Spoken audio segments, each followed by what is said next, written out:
Yeah, but what if like Zoe Saldana just says like, no, I'm not gonna do it, and then now That's fans, on them. That's on Paramount. But now fans are gonna be like, oh fuck, like, all you care about is the money. Yeah, fuck you. She'll wipe her tears away with that said money that you just mentioned. Sure. Oh, so we talked about the Star Trek announcement last week, and that's I suppose still happening, but there seems to be some. Is there like some issues. troubled waters? Some issues. So here's the thing. Someone's not returning? No. Well, here's the issue, is that they made the announcement that, hey, we're going to get a Star Trek 4. It's going to be out. Everybody's returning, basically. And then the cast was like, oh, are we? Yeah. Is that? It's like when you find out you've been traded to another team. Yeah. And you're finding out as everybody else is finding. I'm like, oh, that's great. Oh, so I'm traded. Like when D Rose found out he was going to the Knicks. Yeah. It was heartbreaking. Yeah. You know what I mean?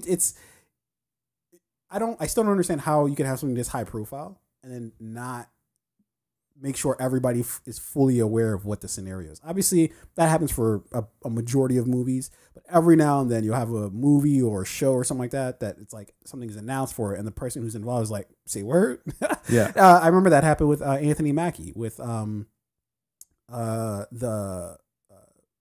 Captain America movie, when it was, I guess, tentatively announced by Marvel that we're going to do a Captain America movie with, Anthony Mackie, starring in it. He's just like, oh, are we? Is that what we're doing? Yeah. Huh, that's interesting.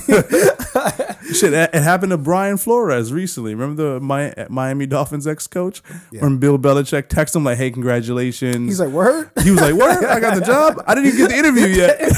And then he realized he was texting the wrong Brian. Jesus Christ. And Bill Belichick didn't give a fuck afterwards. He was just like, oh, oops. damn, my bad. He was just like, oops, well, someone else's problem. Good luck with everything else you got going on. So we got the Bengals next week. Like, yeah, I know. So I'll read a little excerpt from Collider here.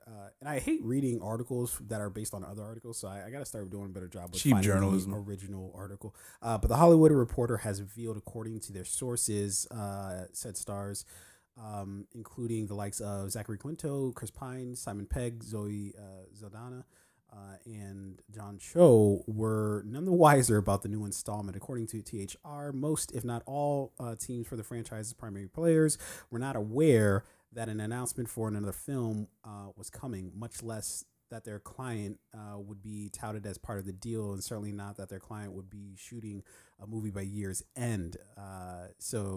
By year's end, you only say that if you mean it. Yo, for real, bro. By year's end, because you're like, I'd like to fit you on the schedule. Yeah, but I fucking can't. You're not on. We got, it's a tight schedule. We got to figure this shit out. So what this article is saying is that none of them. Nobody. Well, apparently, so Chris Pine, who plays Captain Kirk, is the first to enter into early negotiations, as he is obviously the linchpin for the project. So yeah. Chris Pine apparently is well aware, I guess, but essentially everybody else. Although, and I suppose there probably was a time too when he was just like, wait, what?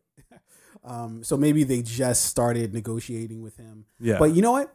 More power to them, because they just got a whole lot of, like, there's nothing worse than when you announce a movie or project or whatever the case is. The person's like, oh, am I going to be in your thing? That's interesting. It seems that the price just went up. Yeah. Coincidence. Yeah. That the price just went up because you already announced it like an idiot. So. Yeah. But there is also pressure. I would imagine there's pressure upon like the actors and actresses in this film.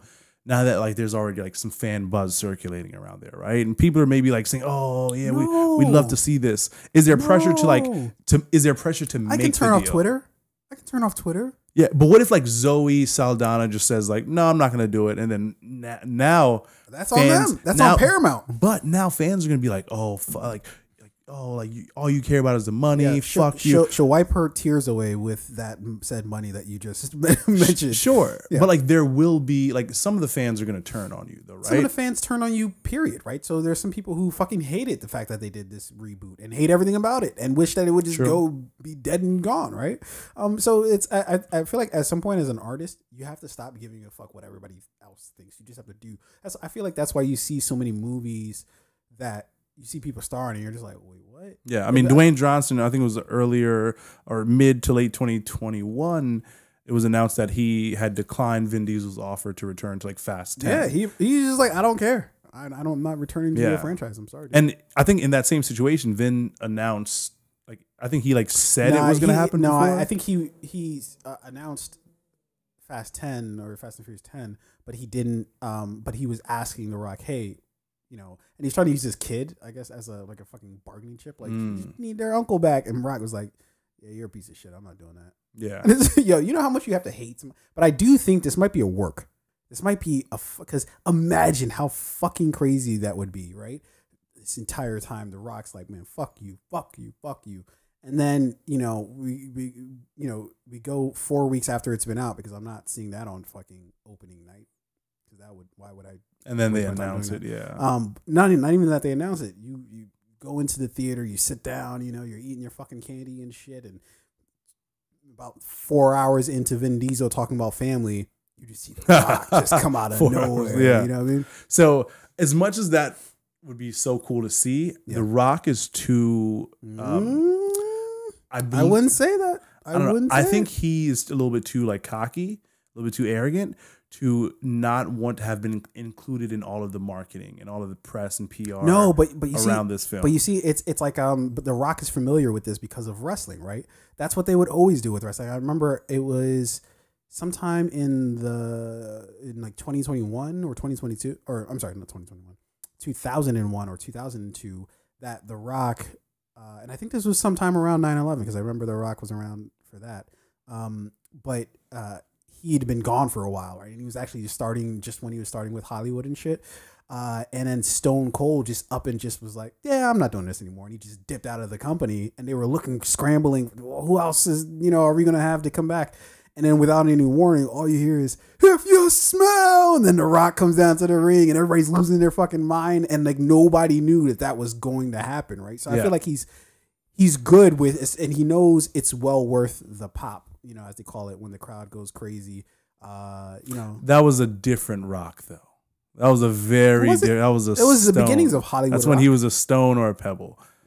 Now he's a rock. He's larger than life. He's going to want the publicity. He's going to want the PR, the interviews, the magazine covers. This is not like I know he pretends to be like a super, super humble guy. He's not. But he's not a fucking humble guy at all. And he's going to want to be like, oh, The Rock and Fast, blah, blah, blah. Yeah, when he announced or when he introed the Super Bowl, I was like, yo, this is fucking dramatic. Yeah. Dude. What the fuck is this? Finally. I'm like, no, I'm not gonna lie. That shit was kind of pretty cool, but it was dramatic as fuck.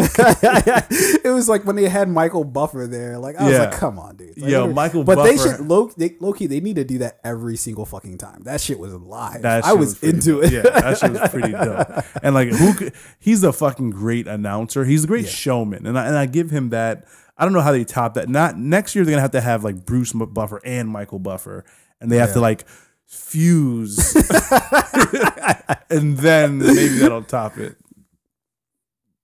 Bike, or I'm trying to think of what the combined name for Michael and Bruce. Their dad's name. Michael? They're brothers, right? So like it has become their father.